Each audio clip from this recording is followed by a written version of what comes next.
जय हिंद साथियों, कैसे हैं आप लोग। उम्मीद करता हूँ सभी लोग अच्छे होंगे। तो हम लोग अभी तक विजन आईएएस पीटी 365 का हम लोग ने पॉलिटी का 6 सेशन देख लिए हैं और आज 7th यानी कि लास्ट सेकेंड है। इसके बाद एक और सेशन होगा, उसके बाद हमारा पॉलिटी 365 का कम्प्लीटली ख़त्म हो जाएगा। तो आज हम लोग 7वां टॉपिक देख रहे हैं। इस टॉपिक में क्या है, सुर्खियों में रहे महत्वपूर्ण संवैधानिक सांविधिक कार्यकारी निकाय। जैसे कि फर्स्ट है लोकपाल। अब लोकपाल क्या है, ये क्यों है, तो पहले लोकपाल के बारे में थोड़ा देख लेते हैं। क्या है, संघ के लोकपाल के समान ही राज्यों में लोकायुक्त की नियुक्ति की जाती है। क्लियर। जिस तरह संघ में लोकपाल है उसी तरह राज्यों में लोकायुक्त की नियुक्ति की जाएगी। कुछ राज्यों ने पहले ही लोकायुक्तों का गठन कर दिया गया है। उदाहरण के लिए 1971 में महाराष्ट्र, 1999 में केरल। उनका अधिकार क्षेत्र मुख्यमंत्री, मंत्रियों, विधायकों, सभी राज्य सरकार के कर्मचारियों और कुछ निजी संस्थाओं जैसे धार्मिक संस्था सहित पर होगा। इस सभी पे उनका क्या है, अधिकार क्षेत्र है। चलिए तो इसको देखते हैं, ये सुर्खियों में क्यों है आजकल। एक उच्च स्तरीय खोज समिति ने लोकपाल के अध्यक्ष और सदस्यों के पदों के लिए आवेदन प्राप्त करने की तारीख बढ़ा दी। क्लियर। यहाँ कर रहा है एक उच्च स्तरीय खोज समिति, ये भी ध्यान रखना है। क्या है, खोज समिति लोकपाल के अध्यक्ष और राज्यों के पदों के लिए आवेदन प्राप्त करने की तारीख बढ़ा दी है। लोकपाल के बारे में, भारत में एल.एम. सिंघवी ने लोकायुक्त शब्दावली का इस्तेमाल किया था।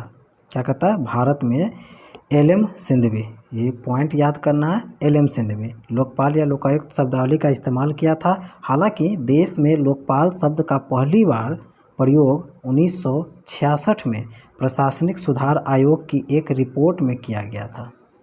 ये भी पॉइंट को ध्यान में रखने वाली बात है। क्या कर रहा है कि लोकपाल एल.एम. सिंघवी ने लोकायुक्त और लोकपाल शब्दावली का इस्तेमाल किया, लेकिन 1966 में ही प्रशासनिक सुधार आयोग की एक रिपोर्ट में इसके जिक्र किया गया है। किसका, तो लोकपाल शब्द का। लोकपाल का गठन लोकपाल और लोकायुक्त अधिनियम 2013 के तहत, क्या कहता है, लोकपाल का गठन लोकपाल और लोकायुक्त अधिनियम 2013 के तहत एक सांवैधिक निकाय है। क्लियर। एक कौन सा है, सांवैधिक निकाय है के रूप में किया गया है। यह अधिनियम संघ के लिए लोकपाल और राज्यों के लिए लोकायुक्त के पद के सृजन का प्रावधान करता है। इसका उद्देश्य लोक पदाधिकारियों के विरुद्ध भ्रष्टाचार के आरोप की जांच करना है। सिंपल सी बात करते हैं कि आप लोकपाल क्या है, एल.एम. सिंघवी ने लोकपाल शब्दावली का इस्तेमाल किया, लेकिन उससे पहले 1966 में प्रशासनिक सुधार आयोग की रिपोर्ट में भी किया गया है। ये क्या है कि लोकपाल और लोकायुक्त अधिनियम 2013 के तहत ये एक सांविधिक निकाय है। इतना ध्यान रखने की बात है। इसका मेन काम क्या है, उद्देश्य क्या था, लोक पदाधिकारी के विरुद्ध भ्रष्टाचार के आरोपों की जाँच करना है, इसीलिए लोकपाल आया है। क्लियर। चलिए, अधिनियम के अनुसार एक जांच निदेशक होगा जो संयुक्त सचिव के पद से नीचे नहीं होगा। क्लियर। क्या कर रहा है, अधिनियम के अनुसार एक जांच निदेशक यानी कि डायरेक्टर होगा, इंक्वायरी करेंगे, जो संयुक्त पद सचिव के पद के नीचे का नहीं होगा। इसकी नियुक्ति सरकार द्वारा किया जाएगा। किसके द्वारा किया जाएगा, सरकार द्वारा। केंद्र में है तो केंद्र सरकार द्वारा, राज्य में तो राज्य सरकार के द्वारा। लोकपाल द्वारा भेजी गई शिकायतें की प्रारंभिक जांच करने का अधिकार केंद्रीय सतर्कता आयोग (सीबीसी) को दिया गया। क्या कहता है, लोकपाल द्वारा जो भी शिकायतें होगा उसकी प्रारंभिक जांच करने का अधिकार किसको है, तो सीबीसी को। हालांकि 2019 में लोकपाल तो अस्तित्व में आ गया, लेकिन जांच निदेशक अभी तक नियुक्त नहीं किया गया। क्लियर पॉइंट है।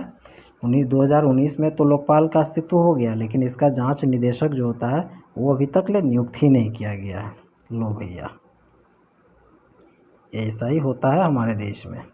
एनीवे, देखते हैं इसकी संरचना क्या है, कार्यकाल क्या है, चयन समिति क्या है, संपत्ति की जब्ती कैसे है, पूछताछ व जांच के लिए समय क्या है, तो इसके बारे में थोड़ा देख लेते हैं। स्ट्रक्चर, संरचना, लोकपाल के तहत इसमें एक अध्यक्ष और अधिकतम 8 सदस्य शामिल होंगे। क्लियर कह रहा है कि इसमें एक अध्यक्ष होंगे और अधिकतम, कम हो सकता है लेकिन अधिकतम 8 सदस्य शामिल होंगे। इनमें से 50% न्यायिक सदस्य होंगे और 50% एसटी, एससी और ओबीसी, अल्पसंख्यक एवं महिलाओं में होंगे। इसको की है एकदम पूरा ध्यान रखना है, इससे क्वेश्चन आ सकता है। क्या है, एक अध्यक्ष 8 सदस्य, 8-10 सदस्यों में कहता है 50% होगा न्यायिक सदस्य, जो भी जुडिशियरी से संबंधित होंगे वो 50% होंगे, और 50% में आपको एससी, एसटी, ओबीसी, अल्पसंख्यक महिलाओं के सदस्य होंगे। कार्यकाल क्या है, अध्यक्ष और सदस्यों को 5 वर्ष की अवधि या 70 वर्ष की आयु जो पहले होगा। क्लियर, 5 वर्ष और 70 वर्ष पूरा याद कर लीजिए। 5 वर्ष 70 वर्ष जो पहले हो। चयन समिति, अध्यक्ष और सदस्यों को एक चयन समिति की सिफारिश पर राष्ट्रपति द्वारा नियुक्त किया जाता है। क्लियर, इसके नियुक्ति कैसे होगा, तो अध्यक्ष और सदस्यों की नियुक्ति क्या होगा, एक चयन समिति, ये याद रखना है, चयन समिति, चयन समिति की सिफारिश पर राष्ट्रपति द्वारा किया जाएगा। अब चयन समिति के चयन समिति में प्रधानमंत्री, अध्यक्ष, लोकसभा अध्यक्ष, विपक्ष का नेता, भारत के मुख्य न्यायाधीश या उसके द्वारा नामित व्यक्ति, याद रखना है, प्रतिष्ठित न्यायविद समिति के अन्य सदस्य की सिफारिश के आधार पर राष्ट्रपति द्वारा नामित शामिल होंगे। ये पॉइंट को याद रखना है। चयन समिति, इनके अध्यक्ष क्या होता है, चयन समिति के अध्यक्ष कौन होते हैं, प्रधानमंत्री होते हैं। अब इसमें चयन समिति में कौन कौन होंगे, तो प्रधानमंत्री होंगे, लोकसभा अध्यक्ष होगा, विपक्ष के नेता होगा, मुख्य न्यायाधीश होगा या उनके द्वारा नामित व्यक्ति। इस पॉइंट को याद रखना है, या सीजेआई के द्वारा नामित व्यक्ति, प्रतिष्ठित न्यायविद वगैरह ये सब शामिल होंगे। 2013 में लोकपाल अधिनियम के अनुसार कार्मिक और प्रशिक्षण विभाग को उन उम्मीदवारों की सूची तैयार करनी होगी जो लोकपाल के अध्यक्ष या सदस्य बनने के इच्छुक है। क्लियर, अब देखते हैं हम लोग संपत्ति की जब्ती। भ्रष्टाचार के माध्यम से अर्जित संपत्ति की जब्ती की जाएगी, भले ही इसमें संबंधित मुकदमा लंबित हो। क्लियर, पूछताछ व जांच के लिए समय क्या है, तो सीबीआई द्वारा पूछताछ पूरी करने के लिए 60 दिन और जांच पूरी करने के लिए 6 महीने का समय निर्धारित किया गया है। सीबीआई के लिखित अनुरोध पर लोकपाल द्वारा 6 महीने की इस अवधि को बढ़ा सकता है। यहाँ तक समझ में आ गया। आगे देखते हैं सीबीआई से संबंधित शक्ति क्या है। लोकपाल को इस अधिनियम के तहत उसके द्वारा जांच के लिए निर्दिष्ट किए गए मामलों के संबंध में सीबीआई पर अधीक्षण करने और निर्देश देने की शक्ति भी होंगे। लोकपाल द्वारा संदर्भित मामलों की जांच कर रहे सीबीआई अधिकारियों के स्थानांतरण के लिए लोकपाल की मंजूरी की आवश्यकता भी होगी। पद से हटाना क्या है, तो लोकपाल के सदस्यों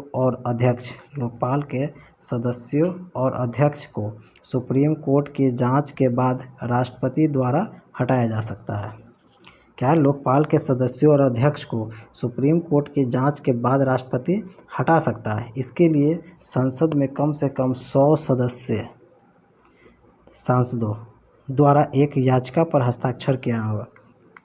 अब क्या कर रहता है, इसको हटाने के प्रक्रिया क्या क्या है, तो सुप्रीम कोर्ट के जांच पे राष्ट्रपति हटाएगा, और इसका नियम क्या है, तो संसद में कम से कम 100 सदस्य जो सांसदों होंगे उनके हस्ताक्षर होगा, तभी इस पे कार्रवाई किया जा सकता है हटाने का। लोकपाल का क्षेत्राधिकार क्या क्या है, तो प्रधानमंत्री, मंत्रियों, सांसदों, ग्रुप ए, बी, सी और डी अधिकारियों तथा केंद्र सरकार के अधिकारियों तक विस्तृत है। कोई भी संस्था या ट्रस्ट या निकाय जो 10 लाख रुपए से अधिक का विदेशी योगदान प्राप्त करता है, ये किसी को नहीं छोड़ सकता है, सब के सब जांच कर सकता है, यहाँ तक कि आपके प्रधानमंत्री, सांसदों वगैरह सभी को इसके अंडर में आते हैं। क्लियर। आगे देखते हैं क्या है। चलिए नेक्स्ट है परिसीमन आयोग। परिसीमन आयोग, चलो इसको बारे में थोड़ा देखते हैं। परिसीमन क्या है? भारत में परिसीमन का कार्य क्या है? स्वतंत्रता के बाद से चार बार यानी कि 1952, 1963, 1973, 2002 परिसीमन आयोग का गठन किया गया है। याद रखना है इसको, VVI करके, ये चीज़ को ध्यान रखना है। परिसीमन आयोग को अब तक 4 बार 1952, 1963, 1973, 2000 में इसकी गठन किया गया। 1976 में 42वें संविधान संशोधन के जरिए 2000 के बाद की पहली जनगणना प्रकाशित होने तक परिसीमन का कार्य पर रोक लगा दी गई है।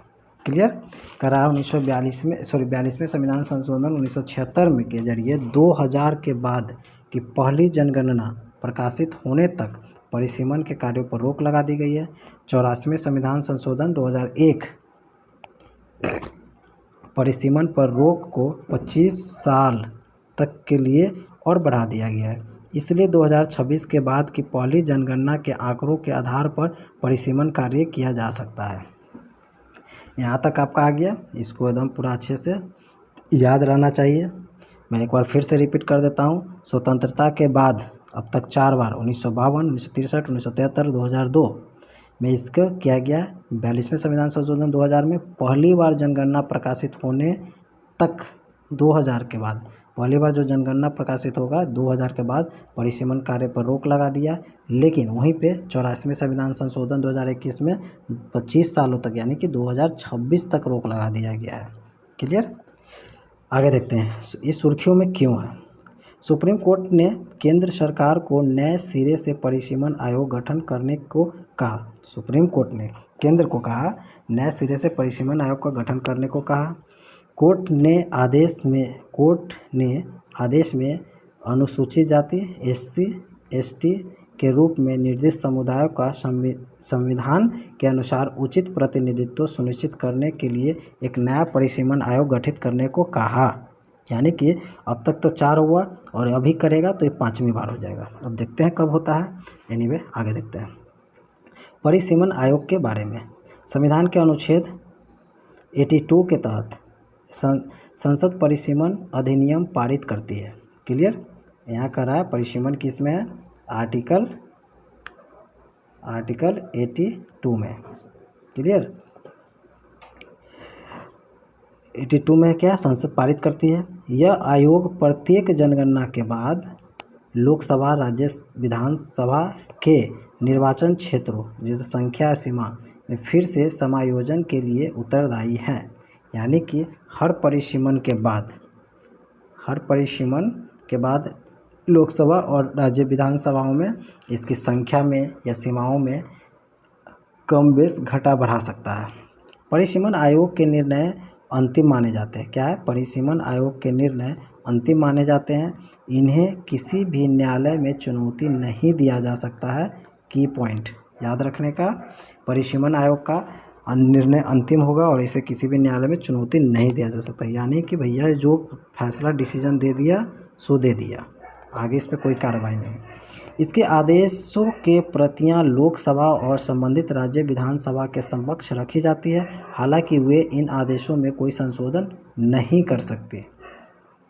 क्लियर। यानी कि इसमें कोई संशोधन भी नहीं कर सकता है, लेकिन इसको सामने रखा जाता है। जो भी डिसीजन आएगा दिया जाएगा, बताया जाएगा, लेकिन भैया अब ये लोग कोई इसमें संशोधन या कुछ नहीं कर सकता है, अधिकार नहीं है।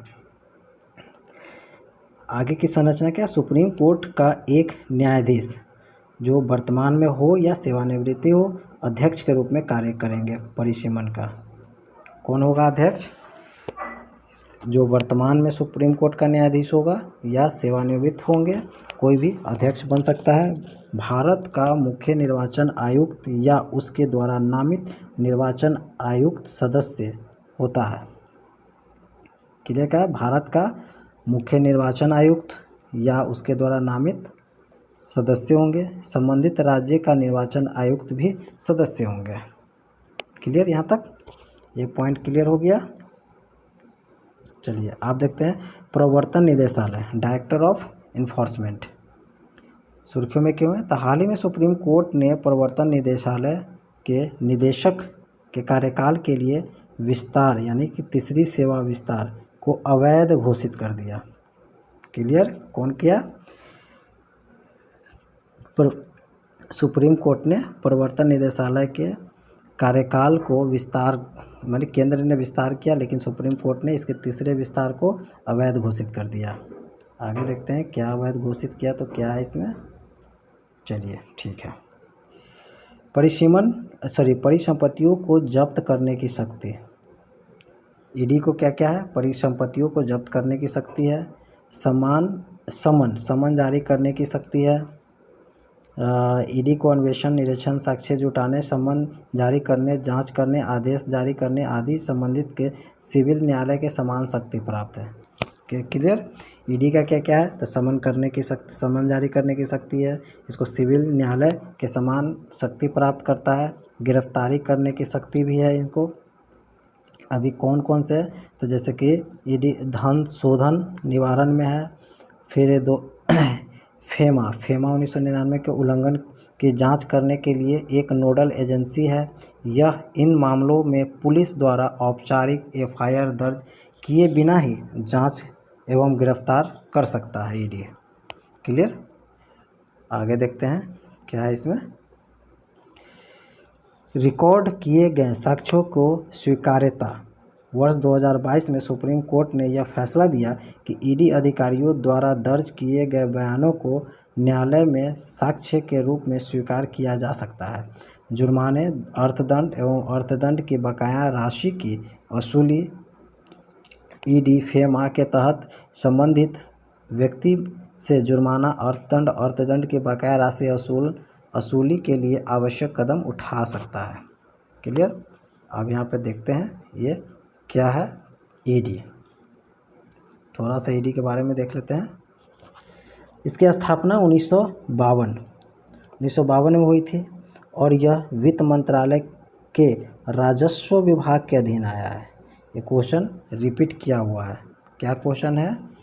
इसकी स्थापना 1952 में और ये वित्त मंत्रालय के राजस्व विभाग के अधीन है। नहीं वित्त विभाग का नहीं, ये वित्त विभाग के राजस्व विभाग के अधीन कार्य करता है। इस पॉइंट को ध्यान में रखना है। ईडी डायरेक्टर इसके प्रमुख होता है। ईडी के डायरेक्टर इसका प्रमुख होता है, जिसे सीवीसी अधिनियम 2003 की धारा 25 प्रावधानों के अनुसार नियुक्त किया जाता है। क्लियर?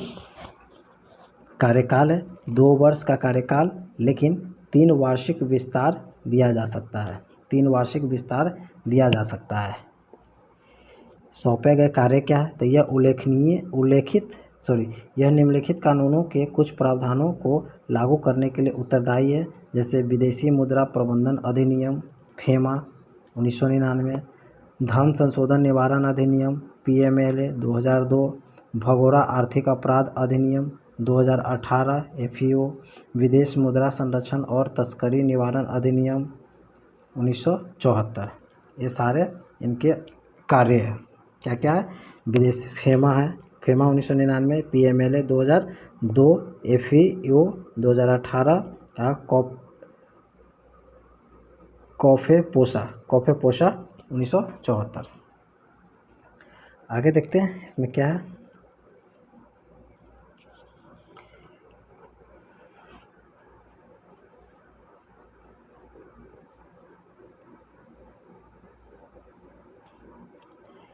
केंद्रीय जांच bureau, central bureau of investigation CBI के बारे में थोड़ा देख लेते हैं। तो विशिष्ट सहमति स्पेसिस कंसेंट के मामले में सीबीआई को हर मामले में जांच आरंभ करने से पहले राज्य सरकार को आवेदन करना होता है। यानी कि कोई भी सीबीआई जब भी किसी स्टेट राज्य में कोई जांच करना है, किसी भी टाइप का जांच करना होगा, तो पहले उस राज्य को आवेदन पत्र देगा राज्य सरकार को।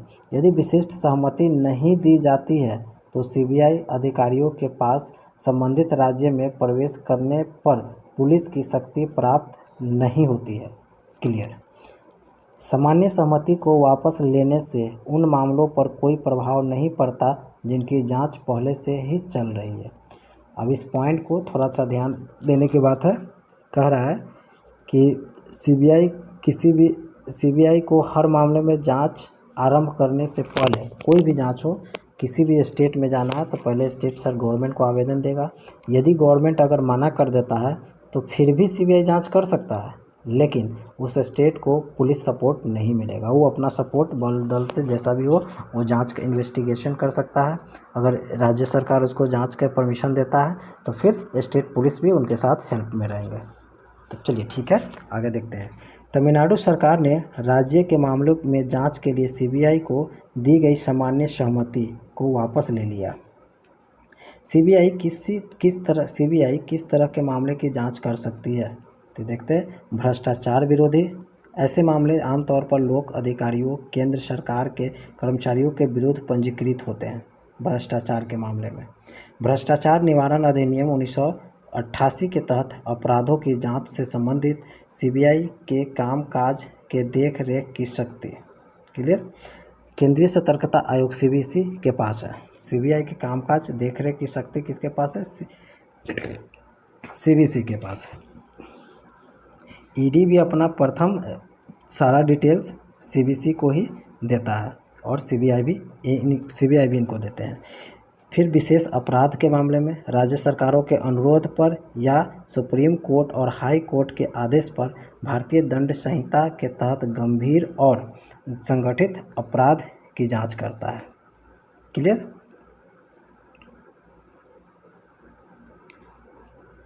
आगे देखते हैं, आर्थिक अपराध भी है। आर्थिक अपराध में वित्तीय कदाचार, बैंक धोखाधड़ी, धन शोधन, मनी लॉन्ड्रिंग, काले धन आदि से संबंधित अपराध। हालांकि सीबीआई आमतौर पर धन शोधन मामले को ईडी को हस्तांतरित कर देती है। ये सीबीआई के भी अंडर में आता है, लेकिन ज़्यादातर सीबीआई ईडी को अंदर में दे देता है। स्वतः संज्ञान के आधार पर सीबीआई केवल केंद्र शासित प्रदेशों में अपराधों की स्वतः संज्ञान से जांच कर सकती है। क्लियर? यहाँ सीबीआई जो है सेंट्रल यूटी में किसी के परमिशन नहीं लेगा। वो बिना किसी के परमिशन को, बिना किसी के आवेदन दिए हुए वो संज्ञान ले सकता है, अपनी जांच प्रक्रिया पूरा कर सकता है। लेकिन ये स्टेट में आता है तो स्टेट गवर्नमेंट से परमिशन लेना पड़ता है। केंद्र सरकार संबंधित राज्य की सहमति के बाद ही सीबीआई को राज्य में किसी अपराध की जांच के लिए अधिकृत कर सकती है। हालांकि सुप्रीम कोर्ट और हाई कोर्ट को सीबीआई राज्य की सहमति के बिना देश में कहीं भी किसी अपराध की जांच करने के आदेश दे सकती है।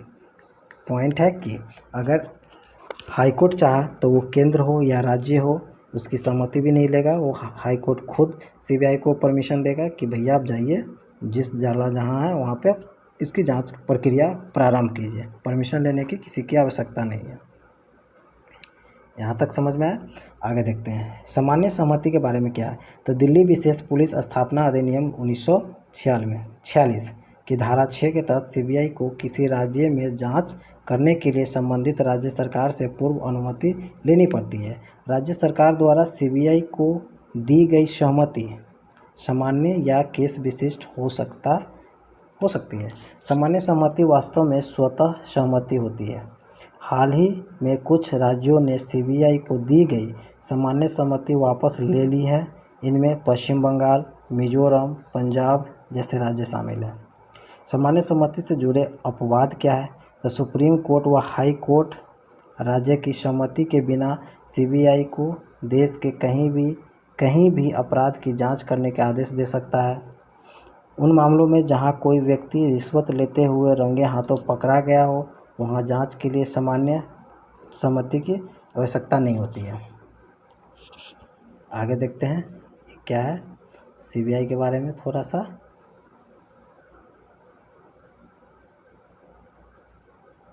चलिए, इसकी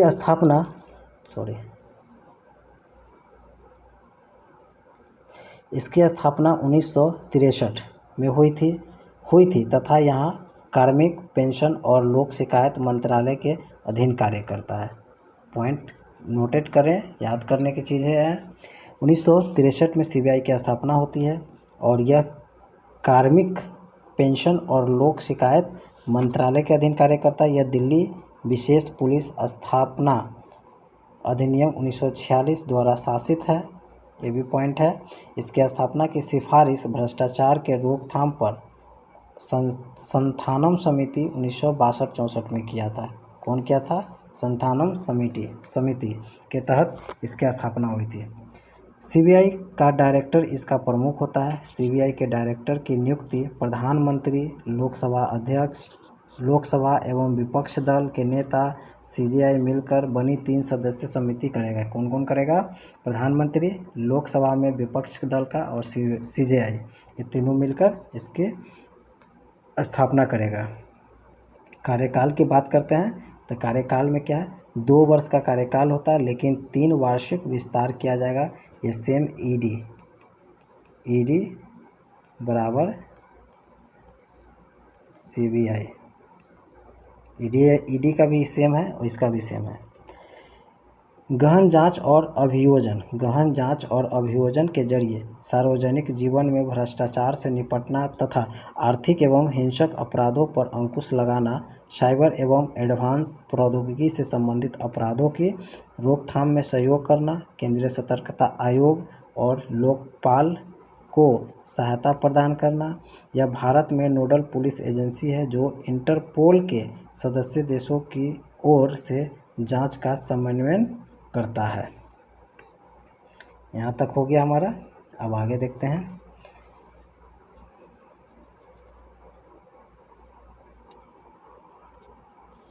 राष्ट्रीय कैडेट कोर एनसीसी विश्व का सबसे बड़ा वर्दीधारी युवा संगठन है। एनसीसी नेशनल कैडेट कोर विश्व का सबसे बड़ा वर्दीधारी युवा संगठन है। 2023 में इस संगठन की 75वीं वर्षगांठ मनाई गई, इसीलिए एनसीसी थोड़ा हाईलाइट में है। सबसे बड़ा वर्दीधारी युवा संगठन है। 75वीं इसकी वर्षगांठ मनाया गया। एनसीसी का गठन 1948 में राष्ट्रीय कैडेट कोर अधिनियम 1948 संसद का अधिनियम क्रमांक 16 के तहत 26 के तहत किया गया है। इससे पहले पंडित एच एन कुंजरू की अध्यक्षता वाली एक समिति ने राष्ट्रीय स्तर पर स्कूलों और कॉलेजों में एक कैडेट संगठन स्थापित करने की सिफारिश किया। कौन किया था? पंडित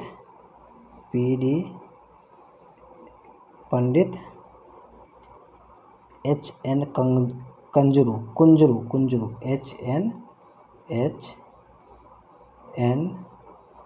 कुंजरू।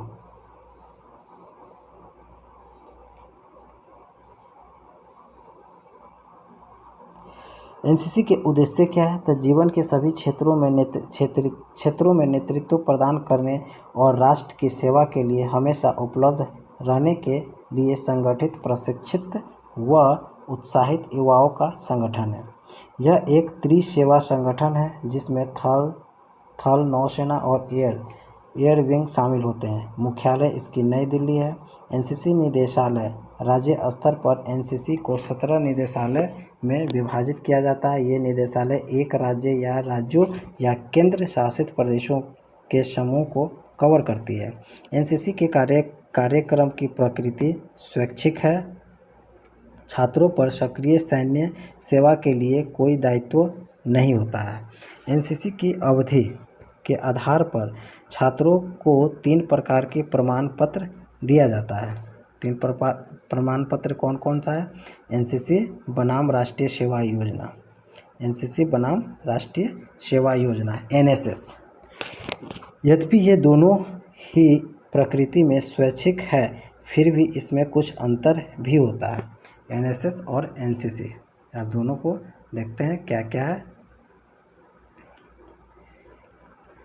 ये हमारा एनसीसी हो गया, यह हमारा एनएसएस हो गया। इसकी मंत्रालय रक्षा मंत्रालय के तहत एनसीसी आता है और युवा कार्यक्रम और खेल मंत्रालय एनएसएस के थ्रू आता है। क्लियर? मंत्रालय किसके किसके अंडर में आता है? तो एनसीसी आता है रक्षा मंत्रालय के अंतर्गत और एनएसएस होता है युवा कार्यक्रम और खेल मंत्रालय के तहत। स्थापना की बात करते हैं तो एनसीसी 1948 में हुआ और एनएसएस 1969 में हुआ। इसके लक्ष्य की बात करते हैं तो राष्ट्र की सेवा और सैन्य कुरियर के लिए अनुशासित व निस्वार्थ सेवा नेतृत्व को बढ़ावा देना होता है एनसीसी का। और एनएसएस में सामुदायिक सेवा के माध्यम से विद्यार्थियों को व्यक्तित्व का विकास करना कार्य है। गठन की बात करेंगे तो इसे राष्ट्रीय कैडेट कोर अधिनियम 1948 संसद का अधिनियम क्रमांक 26 के तहत गठित किया गया। वही एनएसएस की बात करेंगे तो यह एक केंद्रीय क्षेत्रक की योजना है। अब आते हैं यूनिफॉर्म वर्दी। एनसीसी कैडेट के लिए वर्दी अनिवार्य होता है। एनएसएस स्वयंसेवक के लिए कोई वर्दी अनिवार्य नहीं होता है। कौन शामिल हो सकता है तो जूनियर डिवीज़न विंग स्कूलों के छात्र, 13 वर्ष या उससे अधिक आयु के, जूनियर डिवीज़न में विंग कॉलेज और 11वीं-12वीं कक्षा के छात्र। एनएसएस में 11वीं-12वीं कक्षा के छात्र, तकनीकी संस्थान के छात्र, देश के कॉलेजों और विश्वविद्यालय स्तर के स्नातक स्नातकोत्तर के छात्र को भी इसमें शामिल किया जाता है। अब देखते हैं कुछ अन्य महत्वपूर्ण घटनाएं क्या क्या है।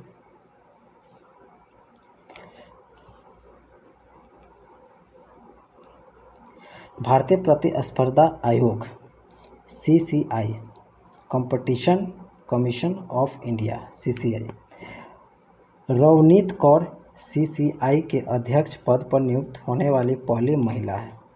क्लियर, रवनीत कौर भारतीय प्रतिस्पर्धा आयोग की पहली महिला अध्यक्ष बनी है रवनीत कौर। भारतीय प्रतिस्पर्धा क्या है तो उत्पत्ति केंद्र सरकार के प्रतिस्पर्धा अधिनियम 2002 के तहत 2003 में सीसीआई की स्थापना हुआ है। किसका? केंद्र सरकार के प्रतिस्पर्धा अधिनियम 2002 के तहत।